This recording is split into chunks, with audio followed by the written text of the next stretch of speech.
सबसे पहले टपलू साहब, गंजू साहब, प्रेमी साहब, भट्ट साहब, सबको मैं नमन करता हूं, वंदन करता हूं।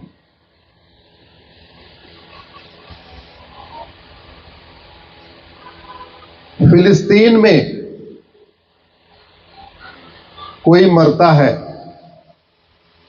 तो पूरे भारत में शोक मनाया जाता है, और हमारे कश्मीर के लोग मारे गए और केवल कश्मीर के लोग शोक मना रहे हैं, इससे बड़ी शर्म की कोई बात नहीं। कितने आश्चर्य की बात है। मैं देख रहा हूं यहां बैठे हुए, कश्मीर के बाहर का कोई है क्या? नहीं। क्योंकि कश्मीर वाले मारे गए इसलिए दिल्ली वाले शोक नहीं मनाएंगे, यूपी के लोग शोक नहीं मनाएंगे, बिहार के लोग नहीं मनाएंगे, बंगाल के लोग नहीं मनाएंगे, तमिलनाडु के नहीं मनाएंगे। ठीक है, वो कश्मीर वाले मारे गए ना, इसलिए कश्मीर वाले शोक मनाएंगे। यह हमारी सबसे बड़ी कमजोरी है। इस कार्यक्रम को हमने एक कश्मीर स्पेसिफिक बना दिया। वामपंथियों ने इसको ऐसा बना दिया कि केवल पंडित मारे गए। अरे हिंदुस्तान में जहां भी हिंदू रहते हैं वहां ब्राह्मण ज्यादा से ज्यादा 15 या 20% होते हैं, बाकी तो ओबीसी होते हैं, एससी होते हैं, एसटी होते हैं, ट्राइबल होते हैं, यही तो होते हैं। हां, ये अलग बात है, पहले कश्मीर में उन्होंने ट्राइबल को कन्वर्ट किया, एससी को कन्वर्ट किया, एसटी को कन्वर्ट किया, ओबीसी को कन्वर्ट किया, बचते बचते जब थोड़े से बचे उनको पंडित कह दिया। ये जो कश्मीरी पंडित शब्द है कश्मीर वालों के लिए बहुत अच्छा है, लेकिन भारत विरोधियों के लिए उस शब्द से उसको इस तरीके से प्रोपोगेट करते हैं कि वहां तो केवल ब्राह्मणों को मारा गया, जबकि सच्चाई है मरने वालों में ब्राह्मण भी हैं, क्षत्रिय भी हैं, कायस्थ भी हैं, सब लोग हैं।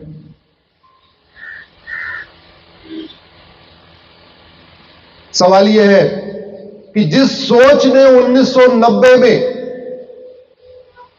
नरसंहार किया था, क्या 35 साल के बाद वो सोच खत्म हो गई क्या?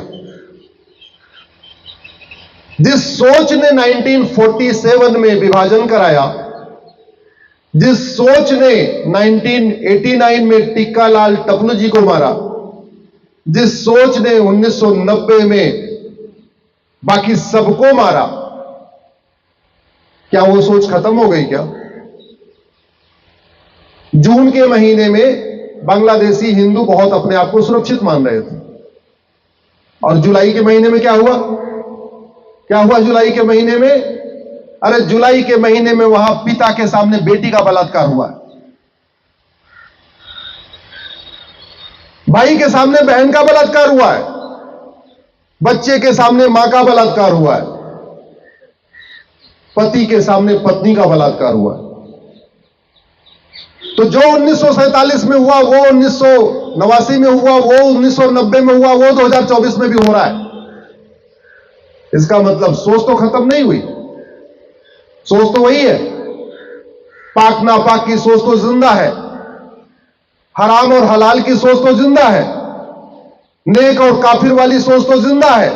और जिंदा क्यों है? क्योंकि जिस स्कूल से वो सोच निकलती है वो स्कूल जिंदा है। जिस स्कूल में सिखाया जाता है वंदे मातरम कहना हराम है, भारत माता की जय कहना हराम है, होली मनाना हराम, दिवाली मनाना हराम, संक्रांति मनाना हराम, भारत के त्योहार मनाना हराम, उन स्कूलों की संख्या कम नहीं हुई है, उन स्कूलों की संख्या बढ़ी है। जिन स्कूलों को मुगलों ने खोला था और जिन स्कूलों के कारण पूरी दुनिया में अशांति हुई है, जिन स्कूलों के कारण भारत में अशांति है, उन स्कूलों को बंद करने का कोई प्रावधान नहीं किया गया। आज आप लोग कार्यक्रम कर रहे हैं, मुझे पहली बार आप लोगों ने बुलाया। यहां से थोड़ी दूर पे संसद है और थोड़ी दूर पे सुप्रीम कोर्ट है। माननीय सांसद, विधायक, मंत्री और सुप्रीम कोर्ट के माननीय जज इस भारत के संविधान की शपथ लेते हैं। मैं पूछना चाहता हूं, कश्मीर के हिंदुओं को कोई फंडामेंटल राइट है या नहीं है? कश्मीर के हिंदुओं को राइट टू जस्टिस है कि नहीं? राइट टू इक्वलिटी है कि नहीं? राइट टू लाइफ है कि नहीं? राइट टू लिबर्टी है कि नहीं? आतंकवादियों के लिए आप रात को कोर्ट खोलते हैं।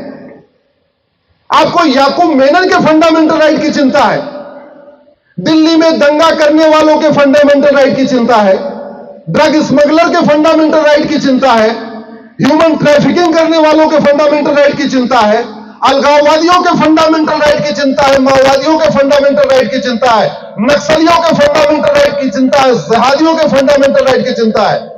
और कश्मीर के हिंदू जो वसुधैव कुटुंबकम को मानते हैं, नारी तू नारायणी को मानते हैं, यत्र नरस्तु पूज्यते रमन्ते तत्र देवता को मानते हैं, जो सर्वमंगल मांगल्य को मानते हैं, जननी जन्म भूमि से स्वर्गादप गरियसी को मानते हैं, उनके फंडामेंटल राइट की चिंता आपको नहीं।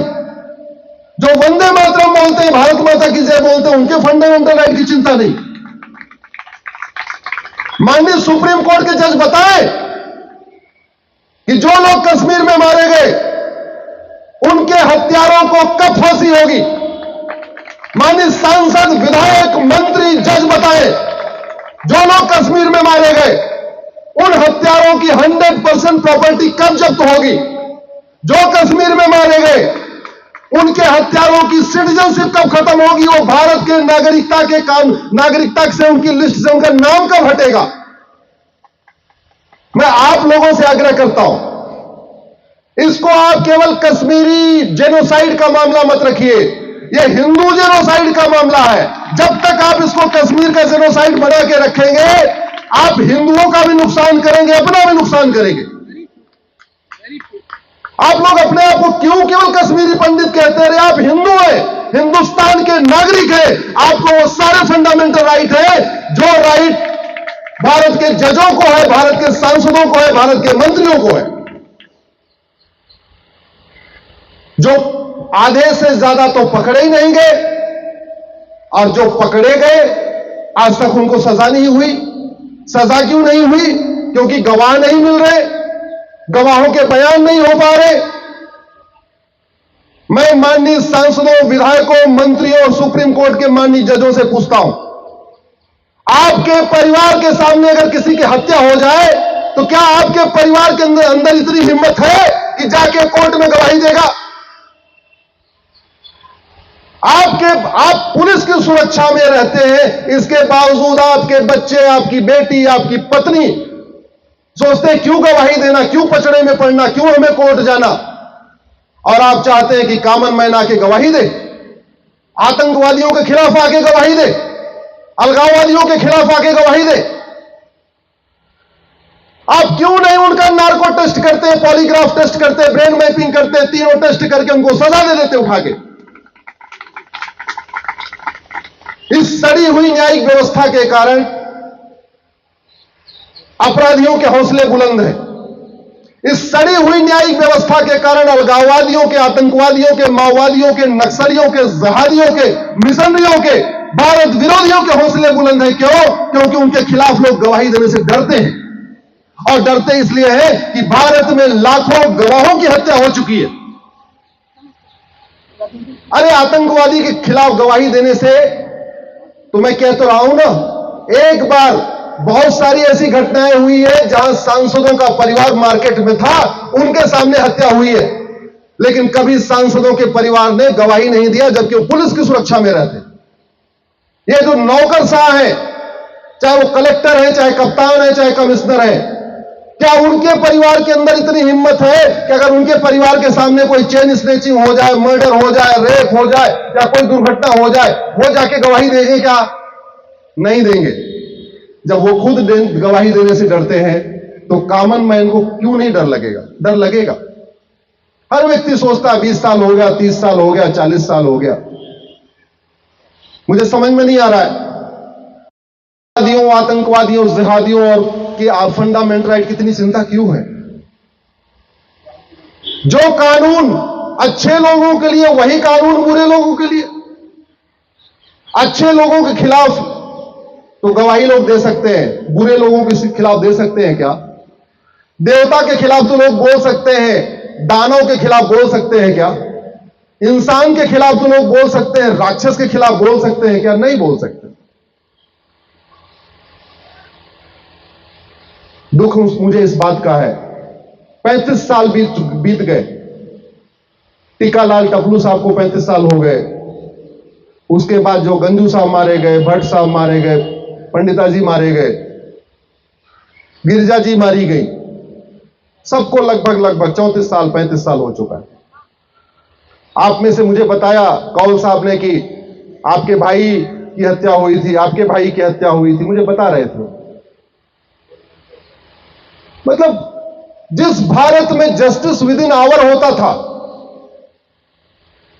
जिस भारत में जस्टिस विद इन डे होता था, जिस भारत में जस्टिस विद इन मंथ होता था, जिस भारत में जस्टिस विद इन वीक होता था, उस भारत में जस्टिस विद इन मतलब डिकेड्स क्रॉस होने के बाद भी कहीं न्याय की कोई आशा नहीं दिख रही। जिस भारत में अपराधियों को हाथी से कुचलवाया जाता था, रानी अहिल्याबाई होलकर जी का जो जजमेंट का तरीका था, जो हत्या करे उसको हाथी से कुचलवा दो, जो भ्रष्टाचार करे उसका हाथ पैर बांध के उसको नर्मदा जी में डलवा दो। छत्रपति शिवाजी महाराज के समय में 4 कैटेगरी हुआ करती थी। जस्टिस विद इन आवर, 1 घंटे के अंदर न्याय, ज्यादा थोड़ा कॉम्प्लिकेटेड केस है, जस्टिस विद इन डे, दिन भर के अंदर फैसला। 3rd कैटेगरी बहुत कम हुआ करती थी, जस्टिस विद इन वीक, 1 सप्ताह के अंदर फैसला। और एक्स्ट्राऑर्डिनरी केस 4 ही 6 केस ऐसे मिलते हैं जहां जस्टिस विद इन मंथ हुआ, एक महीने के अंदर फैसला हो गया। और हमारे देश में आपका तो 1989 और 90 का केस है, अरे 1984 वालों को भी न्याय नहीं मिला। जो सिखों का नरसंहार हुआ था उनको भी न्याय नहीं मिला। आज के अखबार में आया है कि 40 साल के बाद एक बड़े नेता के खिलाफ चार्जेस फ्रेम हुआ है, जिसने 84 में सिखों का नरसंहार करवाया, गले में टायर डाल डाल के जलवाया, उसके खिलाफ 2024 में अभी चार्ज फ्रेम हुआ है। अभी गवाहों के बयान नहीं सुने हुए और वो व्यक्ति 80 साल का हो चुका है। Air pollution, water pollution, noise pollution के कारण दिल्ली की एवरेज एज ही 80 साल है। तो जब तक गवाहों के बयान होंगे तब तक वो खुद ही राम नाम सत्य हो जाएगा। डिस्ट्रिक्ट कोर्ट का फैसला आने से पहले उनका फाइनल चार्जशीट फाइल हो जाएगी। यह भारत की सड़ी हुई न्यायिक व्यवस्था है। अच्छा, आप ताजुब करेंगे, यह संविधान की शपथ लेने वाले माननीय हाई कोर्ट के जज, सुप्रीम कोर्ट के जज, हमारे सांसद, विधायक, मंत्री हर चीज लेटेस्ट यूज कर रहे हैं। कपड़ा लेटेस्ट, जूता लेटेस्ट, मोबाइल लेटेस्ट, मकान लेटेस्ट, गाड़ी लेटेस्ट, जो साथ में सिक्योरिटी गार्ड चलता है उसकी बंदूक भी लेटेस्ट, सब कुछ लेटेस्ट। लेकिन कानून वही पुराना वाला। जानते हैं भारत में क्या दलील दी जाती है कि नार्को पॉलीग्राफ ब्रेन मैपिंग क्यों नहीं करेंगे? आप सारे लोग पढ़े लिखे हैं, यहां बेटियां बैठी हैं, बहनें बैठी हैं, आपको बताता हूं। संविधान का एक आर्टिकल 20 है। आर्टिकल 20 कहता है कि किसी व्यक्ति को अपने खिलाफ गवाही देने के लिए फोर्स नहीं किया जाएगा। और वो क्यों बना था? 1947 में जब संविधान बन रहा था, 48-49 में, तो narco polygraph brain mapping test होगा फ्यूचर में, ऐसा हमारे संविधान निर्माताओं ने सोचा ही नहीं था। आने वाले टाइम में AK-56 आएगी, AK-47 आएगी, उन्होंने कभी सोचा ही नहीं था। कश्मीर में नरसंहार होगा, हमारे संविधान निर्माताओं ने कभी नहीं सोचा था। हमारे संविधान निर्माताओं ने सोचा था मजहब के आधार पर विभाजन हो गया है, अब जो भारत में बचे हैं ये सुरक्षित रहेंगे, अब इनको कुछ फर्क नहीं होगा। उन्होंने कभी नहीं सोचा था।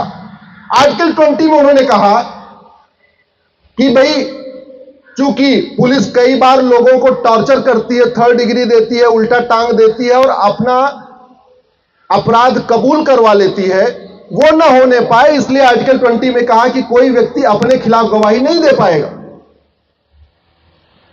लेकिन यह थोड़ी कहा था कि आप नार्को पॉलीग्राफ टेस्ट ही नहीं करोगे, सच उगलवाने के लिए लेटेस्ट टेक्नोलॉजी यूज नहीं करोगे। मेरे हाथ में ये अमेरिका का फेडरल पिनल कोड है। मैं कैलकुलेट कर रहा था कि जैसे कश्मीर में नरसंहार हुआ, अगर यह नरसंहार अमेरिका में हुआ होता तो क्या होता। अगर यह नरसंहार अमेरिका में हुआ होता, वहां के क्रिश्चियंस का नरसंहार हुआ होता, तो एक एक हत्यारे को लगभग 2500 साल सजा होती। 2500 साल की सजा। आप लोग गूगल करिएगा longest sentences in the world, फिर आपको पता चलेगा अमेरिका में कैसे 8-8 हजार साल सजा होती, 10-10 हजार साल सजा होती। वहां कैसे होती है? क्योंकि भारत में मर्डर की एक धारा है, कैसे भी मार दो, गाड़ी से कुचल के मार दो, गला दबा के मार दो, एक गोली मार दो, 100 गोली मार दो, टुकड़े टुकड़े करके मार दो, बहन गिरजा टिक्कू के तरीके से मारो, कैसा भी मारो, धारा 1 302 आजीवन कारावास। और सरकार ठीक आ गई तो 14 साल के बाद छूट भी दे देगी। राष्ट्रपति महोदय की दया हो गई तो छूट भी हो जाएगी। अमेरिका में मर्डर की 10 धारा है। किलिंग अलग, मर्डर अलग, बुचरिंग अलग, मैनस्लॉटर अलग, हेट क्राइम अलग, जेनोसाइड अलग। इसमें 10 धाराएं हैं। तो जज साहब चाह के भी किसी के ऊपर दया नहीं कर सकते। दिग्गज से दिग्गज, बड़ा से बड़ा वकील आ जाए, लेकिन चूंकि उसमें कानून में लिखा हुआ हेट क्राइम की इतनी सजा है, आप उसको छोड़ नहीं सकते। जिन लोगों ने कश्मीर में नरसंहार किया, अगर अमेरिका में करते, नो बेल, नो पैरोल, 6 महीने के अंदर सजा और कम से कम 2,500 हजार साल सजा। जिन लोगों ने कश्मीर में नरसंहार किया, उनका गुनाह हेट क्राइम में आएगा, जेनोसाइड में आएगा। चैप्टर नंबर 50 अमेरिका का federal penal code, chapter number 50 में 10-10 लाख डॉलर का जुर्माना है। इसका मतलब जिन लोगों ने कश्मीर में हत्या किया, उनका मकान बेच के, उनका घर बेच के उनसे 10 लाख डॉलर वसूला जाता। भारत की नजर, भारत अगर रुपए में कन्वर्ट करिए तो 8 करोड़ रुपए, यानी सारे हत्यारों से 8-8 करोड़ वसूला जाता और 8-8 करोड़ वसूल के आपको दे दिया जाता, जिसके परिवार को उन्होंने मारा था। इसको बोलते हैं कानून का खौफ, इसको बोलते। और इसीलिए जो कुछ भारत में होता है, ये पूरी दुनिया में नहीं होता। भारत की कोई भी समस्या वर्ल्ड वाइड नहीं है। भारत की कोई भी समस्या लाइलाज नहीं है।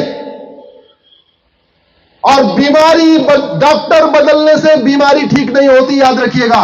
बीमारी ठीक होती है दवाई बदलने से।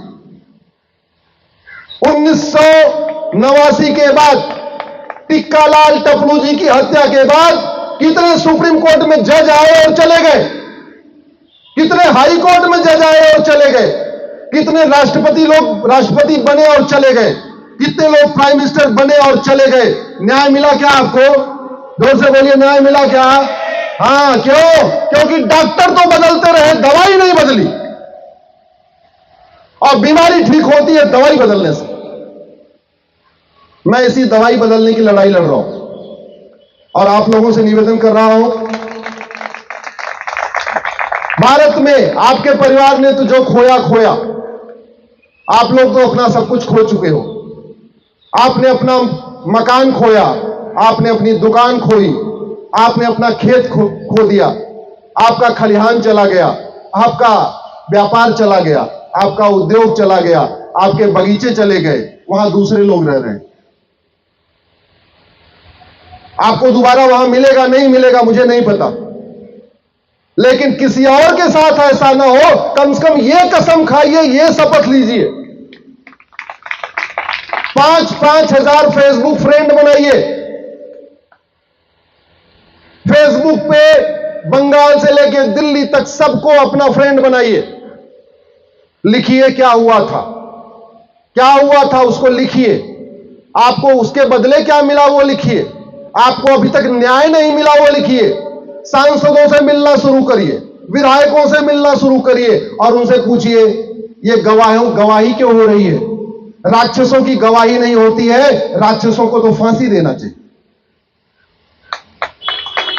कौन देगा उनके खिलाफ गवाही? कहां से आएंगे गवाह? अगर हम पुरानी प्रक्रिया का पालन करेंगे तो कभी उनको सजा नहीं हो पाएगी। हो भी गई, अभी तो डिस्ट्रिक्ट कोर्ट में मुकदमा चल रहा है। अभी तक खत्म नहीं हुआ। अभी आपके एक दो लोगों का यहां पटियाला हाउस कोर्ट में चल रहा है, इसके बाद हाई कोर्ट, फिर सुप्रीम कोर्ट। 35 साल से डिस्ट्रिक्ट कोर्ट से आगे नहीं बढ़ा। अगर आज बढ़ भी गया तो 10 साल हाई कोर्ट, 10 साल सुप्रीम कोर्ट, 20 साल। कहां से मिलेगा न्याय? कभी नहीं मिलेगा न्याय। इसलिए मैं आप लोगों को निवेदन करता हूं, पुलिस रिफॉर्म की मांग करिए, जुडिशियल रिफॉर्म की मांग करिए, सिटीजनशिप बदलने की मांग करिए। जो भारत को नहीं मानता, भारत की संस्कृति को नहीं मानता, भारत की परंपरा को नहीं मानता, भारत से नफरत करता है, जिसको वंदे मातरम बोलने से दिक्कत है, ऐसे लोगों की नागरिकता खत्म होनी चाहिए। जो ये मुगलिया स्कूल चल रहे हैं, जो नफरत फैलाते हैं, जिसके कारण आप लोग अपना घर मकान छोड़ के आए, कोई और घर मकान ना छोड़े, उसके लिए जरूरी है मुगलिया स्कूल बंद किए जाए, एजुकेशन रिफॉर्म किया जाए, यूनिफॉर्म एजुकेशन सिस्टम लागू हो, यूनिफॉर्म पुलिस सिस्टम लागू हो। भाई यूपी की पुलिस और कश्मीर की पुलिस अलग अलग क्यों काम करती है? वेतन तो दोनों को जनता की रक्षा के लिए मिलता है। फिर कश्मीर की पुलिस बुलडोजर क्यों नहीं चलाती, यूपी की पुलिस बुलडोजर क्यों चलाती है? अगर बुलडोजर चलाना ठीक है तो कश्मीर में भी चलना चाहिए, केरल में भी चलना चाहिए, बंगाल में भी चलना चाहिए। मैं आप लोगों से यह कह सकता हूं, मैं आपके परिवार को वापस नहीं ला सकता। मुझे नहीं पता आपके परिवार को दोबारा न्याय मिल पाएगा कि नहीं, लेकिन मैं तो कहता हूं, अगर हम सब लोग मिलके एक प्रण ले ले, अब हम नया कानून बनवाएंगे, ऐसा कानून बनवाएंगे जिससे खौफ पैदा हो, क्योंकि भारत में खौफ नहीं है, किसी भी चीज का खौफ नहीं है। खौफ पैदा हो, उसके लिए कोई लागत भी नहीं आएगी। पुलिस रिफॉर्म की कोई लागत नहीं है, जुडिशियल रिफॉर्म की कोई लागत नहीं है, एडमिनिस्ट्रेटिव रिफॉर्म की कोई लागत नहीं है, यूनिफॉर्म एजुकेशन सिस्टम लागू करने की कोई लागत नहीं है। और भारत का संविधान, किसी भी देश का संविधान वहां की संस्कृति के लिए होता है, वहां की परंपरा के लिए होता है, वहां के लोगों के लिए होता है। आपने अगर बंदूक नहीं उठाया तो आपको बंदूक उठाने के लिए मजबूर नहीं करना चाहिए सरकार को। यह सरकार की ड्यूटी है कि जिन लोगों ने बंदूक उठाया उनकी बंदूक से उन्हीं को उनका वध किया जाए। यह सरकार की ड्यूटी है, आपकी नहीं है। अधर्म का नाश करना समाज का काम नहीं है, धर्म की जय करना समाज का काम। अधर्म का नाश करने के लिए पुलिस बनी है, प्रशासन बना हुआ है, डीएम है, कलेक्टर है, थानेदार हैं, पेशकार हैं, तहसीलदार हैं, एडीएम हैं, ये सारे अधर्म का नाश करने के लिए बने हुए। इसी के साथ मैं अपनी बात खत्म कर रहा हूं, मेरे साथ जोर से बोलिए, धर्म की, अधर्म का, प्राणियों में विश्व का। मैं आगे आगे कुछ बोलूंगा, आप लोग खड़े होके दोनों हाथ मुट्ठी में भर के बोलिए, हमें चाहिए आजादी। गुलामी के नाम से और जोर जोर आपकी आवाज सुप्रीम कोर्ट और संसद तक पहुंचनी चाहिए। दोनों आसपास ही है। माइक पे बोलेंगे। हाँ माइक पे बोलिए। हाँ उधर ले जाइए, पास में। गुलामी के नाम से, गुलामी के निशान से, गुलामी की कुरीतियों से, गुलामी की पुलिस व्यवस्था से, गुलामी की न्यायिक व्यवस्था से, गुलामी की प्रशासनिक व्यवस्था से, गुलामी के स्कूलों से, गुलामी की शिक्षा व्यवस्था से। बोले भारत माता की, भारत माता की, भारत माता की।